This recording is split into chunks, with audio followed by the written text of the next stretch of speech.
2022. Welcome to Sunday mornings at MABA on Zoom, Facebook, and now in person. Happy Vesak Day, everyone. We're commemorating the birth, enlightenment, and death of Gautama Buddha.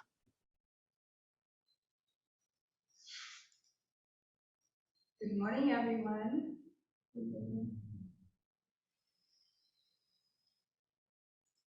Today is Vesak Day.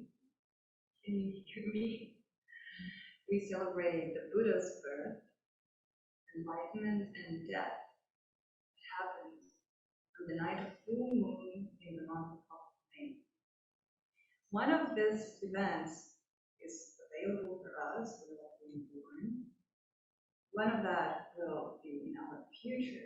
All of us will die one day, sooner or later. But the enlightenment is something why Buddha is so different from us. So let us set our mind in a way into the direction that enlightenment also becomes a possibility for us.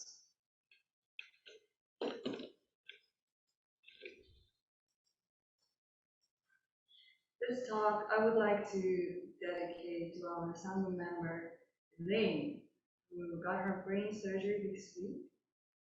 She asked me to explain something about Dharma, and I'll do my best to do so in hopes that it somehow will help her to recover. The topic of this talk is still about the Dharma for difficult times. It's the continuation of my previous talk. And what is difficult times? All that we can say is dukkha, a Pali word, dukkha, that can be explained many different English words. All kind of unpleasant feelings, sensations, emotions, conditions, obstacles. All of this is just different intensity, different aspects of the same whole dukkha. Before starting this talk, I would like to quickly review what we were discussing before. When met with obstacles or in difficult times, avoid fighting against it. That would be being too tight, too strict, too serious. Or avoid indulging in it. That would be being too loose, too relaxed. Instead, we as a Dharma practitioner should follow a middle way that is in the knowing. We should sincerely, truly, honestly open our hearts to the unpleasant. Not being afraid of it, not trying to avoid it. It's just there. Coming to this talk today, I would like to talk about one of the most difficult things to let people know is the importance of morality. But starting from a personal story time, meditation was always pleasant to me. I could meditate for a long time and I would just enjoy, have a pleasant sensation, and it also felt like I'm on the verge of understanding something, like I'm just going to break through very quickly, but the years would pass, and nothing would change. And one day I had a chance to ask an abbot of Thai monastery in Thailand, his name is Ajahn Paul. I would ask him and tell him, I'm not just trying to meditate, I'm trying to understand the Dharma, I'm trying to learn about 5 factors of first jhana, I'm trying to overcome 5 obstacles, I try to understand 5 aggregates of clinging through non-self, but I feel like I'm stuck and I don't know why. Can you help me? And he said to me, well, he was very, very kind. He answered, well, that is why morality is the first step. I was a little perplexed because I would never consider myself any kind of immoral person, but at the same time, 5 precepts wasn't anything that I would consider following or not following.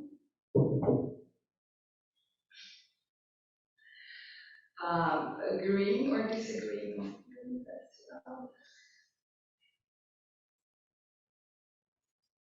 From an ignorant position of mine, I thought 5 precepts is just something for beginners who does not understand the wisdom, and they have to, go through those 5 precepts. I was missing the first step.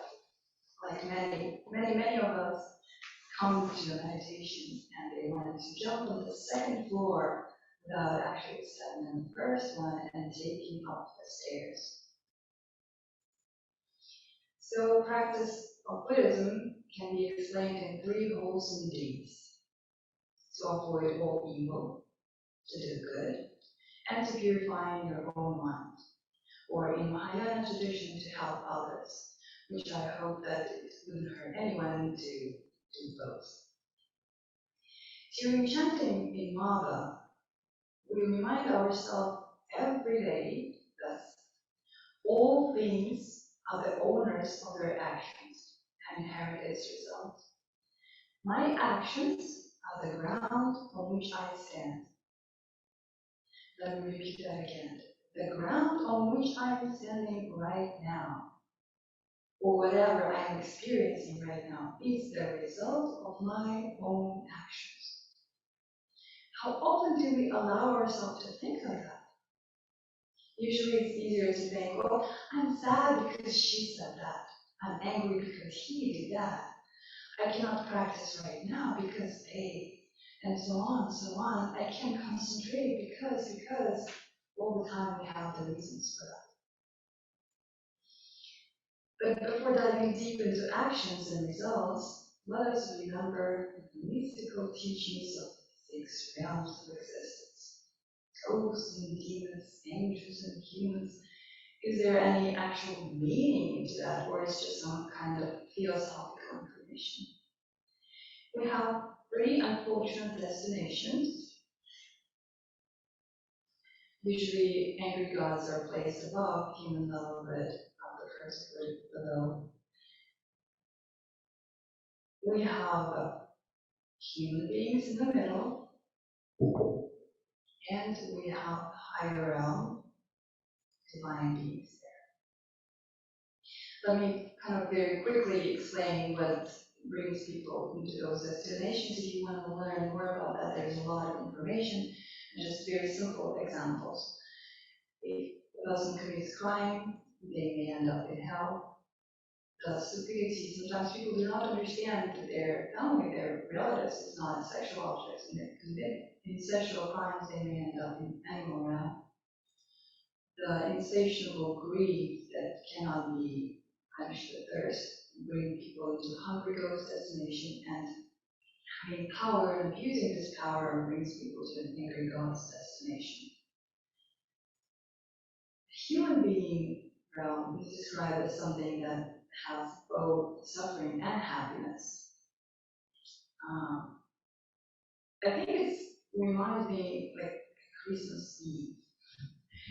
We think about it. We try to prepare for it. We buy food, we buy presents, we cook food, we invite people. We are very busy, sometimes even stressed, getting ready for that big event. And then the moment comes. Not always things go smooth as we plan, and then we keep on being busy. And when we look back, we can only pick up maybe a few moments when we can say, I was actually really happy. And then people are gone, and we have to clean up, and the day become very busy again. So this is some kind of like human being realms. We always try to get happiness, and we work hard, and then we enjoy just a tiny bit, and then we again in our stress. The divine beings are described as having only pleasant sensations. They enjoy their life, have no wish to practice more. It is in a way more challenging than the suffering plane, because even if you don't want it, suffering pushes you to do something about it. But when someone is in a divine being state, they can just enjoy the moment. Is there anything needed to be done? No, I have everything that I have, I need. I don't crave for more, I can just enjoy. We all heard about the fact that material things cannot bring us happiness, and we should learn how to be content with just whatever we have. But have you ever heard of a Buddhist teaching about never being satisfied with our spiritual development? Well, let me tell you a personal story again. In the last talk, I was sharing my path to understanding suffering. For the first time in my life, I could honestly say that I'm happy after I realized the first noble truth. And I even understand that all my spiritual struggles were also bringing me a lot of stress.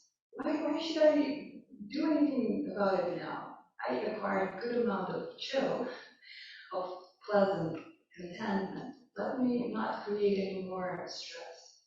Just do whatever is required to help others, but stop running into something that hard. Because there is 3 types of desires. Sensual desires, the desire for existence, and non-existence. Why would I want to achieve something that I don't have? Why would I want to let go of something that I don't have? With this kind of mentality, I arrived at MABA. And I noticed that Master Juru wanted me out of that state, which I violently resisted for 3 months, from October till December. Then I gave up, but I didn't give up in a humble and respectful way like I should. I did it in my arrogant and ignorant way, like, okay, you want me to be unhappy, okay, be unhappy, okay. Because I didn't really understand why would he want me to stop being happy. It didn't seem right. And the condition changed a little, and also by creating this talk, I was finally able to map out things and understand. That is why I'm very grateful for this opportunity to create this talk, and of course, I'm tremendously grateful for my teacher, Master Ju. So coming back to our 6 realms, we may see a very simple formula here. Our actions determine our experience. If I am experiencing a lot of unpleasant feelings, something keeps bothering me, misunderstandings, other people. Like, for example, I'm living in Mastery, and it feels like everyone around me is just against me. They don't support, they don't care, they're angry, or they scold me, or always point out that I'm doing something wrong. Well, then maybe, this is a result of my thoughts and actions. Maybe there's something I'm doing wrong. Maybe that's me. If I cannot sit through meditation and not getting worried about what happened 1 minute ago, what happened 1 hour ago, what happened yesterday, 1 year ago, 10 years ago, if I cannot stop getting worried about what will happen next month, in 5 minutes, in 1 hour, in 1 year, and so on, maybe in this exact moment, I am born in the noble destination. Next day, maybe my meditation is so peaceful that 1 hour flew like 5 pleasant moments of relaxation. Maybe in that moment I'm born in a divine state. If my meditation is filled with right effort, when I'm mindful, ardent, and alert, this is a place for growth in a human being. How many of us want to be diligent in meditation? Are we only just try to enjoy, let go, and have peaceful, blissful states? Last time I told you to come to the monastery to experience unhappiness. Let me elaborate on that. Come to the monastery not for a solo retreat, but join the community, work together, eat together, dream together, coexist. It is so easy to live at home, especially alone. You don't like to do something, just don't do it. You don't want to eat something, you don't eat it. When you want to go sleep, you go sleep. When you want to go out, you just go out. If you want to work, you work. If you don't want to work, you try not to work or avoid it. But in a monastery, you don't want to eat something, but we have a lot, and you have to eat it. You want to meditate, but they tell you, go work. Next day, you actually want to go work, but they tell you, oh, that's time for meditation. It sounds so simple. It's not going to bother you really, but at the same time, many people imagine monastery being a place of absolute calmness, only green grass, flowers, and butterflies. Everyone is always so kind and understanding. You expect one thing, but you're met with reality. Go to monastery and check the results. What are you experiencing? Are you experiencing happiness? Or happiness? And then honestly answer yourself, what kind of cause are you creating? Not what they're doing around you. You, what you are doing to reap the fruit of your actions. So let's be clear with these destinations again. We don't want to be in the lower destination because we're very busy being unhappy. We also don't want to be in a higher destination in a happy place. Even though actually many practices of different religions, Buddhist schools, and even many Buddhist practitioners, including myself, which I didn't realize that time, this is what we want. This is what we practice for. But the real focal point is the human realm. The real turning point where the future is determined. Mindfulness is the skill that prevents us from slipping into unwholesomeness or into laziness. Mindfulness is the door that can lead to a completely different destination. We will come back to that in a moment, but for now let us divide bad results into two types. The first one, we can actually do something about it. The second one, we can't do anything about it. We can change our stress by doing good in the body. Doing good in the body, we have first 3 precepts. Avoid evil is not killing. Doing good is actually helping, caring, saving people. Avoid, second precept, avoid stealing. But doing good is giving, sharing, helping again. The third precept, avoid evil. You avoid sexual misconduct. And doing good, you care, you respect. In the speech we have here, avoid evil. We don't lie, but try to be truthful. We don't say harsh words, but caring words. We don't use divisive speech, but unite people. It's very easy to say, she told that about you, or he did that. No, instead, trying to be understanding, trying to understand that person. Maybe he has his own conditions and causes to do that. That's how we can unite people. And of course, avoid the idle chatter, and actually try to say something meaningful. In the mind, we don't really have a lot of time right now to go there, but I would recommend, if you have time, to investigate the sutta from Majjhima Nikaya number 8, Salekha Sutta, self-effacement. They have 44 points there, but let us read just one, number 24. Others will be angry. We shall not be angry here. Usually our mind doesn't work like that. We think when they themselves are angry, why do they expect me to not be angry? When they themselves are doing this, why I should do that? Why they are arrogant? He's this, he's that. They are this, she's that. Very rarely we say to ourselves, even though someone around me may be doing something not very wholesome, that not only wouldn't bother my practice, It actually will give you the ground to do better, to reflect. The second type of dukkha, not much we can do about it. And in this time of the world of development, I think all of us should think a little more about what can we do when big bad changes need. This is a time of great suffering.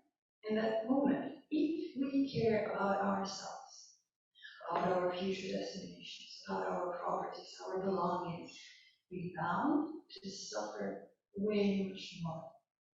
We can learn about from the people who went through war, concentration camps, illegal imprisonment, abuse. Many of them noticed that the way to alleviate their own suffering is to help others, save others, risking their own life. Another concept that I think is very important here is Ajahn die before you die. But I would suggest anyone who's interested in that would for themselves. So let us come back to our map of 6 destinations. Why do we want to stay in a human position? Why can't we just enjoy peace and happiness? What's wrong with that? Because this peace and happiness have its own karmic force. It only lasts until the karma from previous good action helps us. But as soon, because when we enjoy it, it makes us heedless and we stop practicing. And as soon as this karmic force wears off, we're bound to go back in a lower destination, the same cycle of samsara, now we're in the lower position. But there is a gate that's been said by the Buddha that this gate is always open and it is always there. And the realm of 6 sense pleasures is not the only place where we can develop. A gate that can bring us out from those endless waves of being elevated and being down. A gate that can bring us out from the endless cycle of samsara where things, conditions, feelings, perceptions rise, and die out. A gate that can bring us to something that is not been born, so it can't die. It doesn't belong to anyone, so we can't achieve it or make it our own. And in order to be honest with you, when I was creating this talk, this is the place where I didn't actually walk yet. I heard about it, I read about it, but now I wanted to write about it, say something about it. Elaine asked me to say something about supermundane path. What it is supermundane? She said, I can't understand. And many complicated words would arise. Some examples, metaphors, allegories, and all that made me realize that I don't really understand it until coincidence. A certain text just jumped right at me and made everything very clear. Usually, when we read about supermundane path in Mahaprajnaparamita Sutra, the Heart Sutra that we chant all the time, today we chant it, the full name of it is Great Transcendental Wisdom. And there are so many words on the supermundane path and path to the beyond, like there is no death, there is no suffering. Can I go, I don't know, to Ukraine and tell the Ukrainian mother whose son was killed by a Russian soldier, you know, there is no death, don't worry, there is no suffering. Could that work? What is the meaning of all those? I don't know, there's a lot of literature about supermundane path. And they say it's hard to understand. You read it. What is the puzzle? What's behind? Is there some clear message? Sure there is. Buddha tells us this way to the beyond, to transcendent, to nirvana all the time. Even in Satipatthana Sutta, free from desire and aversion for this world. This is not the result. If I meditate long enough, if I listen to the talks, if I read maybe books, and then somehow it will happen, maybe next life, but it will somehow happen. No, this is what should be practiced right If our mind is rising and ceasing a million times a day, and from that million it is filled with mindfulness just for a few moments, that's a great achievement. But what about other times? What is there in our mind? Greed, hatred, and delusion is kind of very strong words, and not easy for us to identify it as such sometimes. But the lighter versions, likes, dislikes, and not knowing, the judgment is always there. Keep there, just in that moment, we practice mindfulness.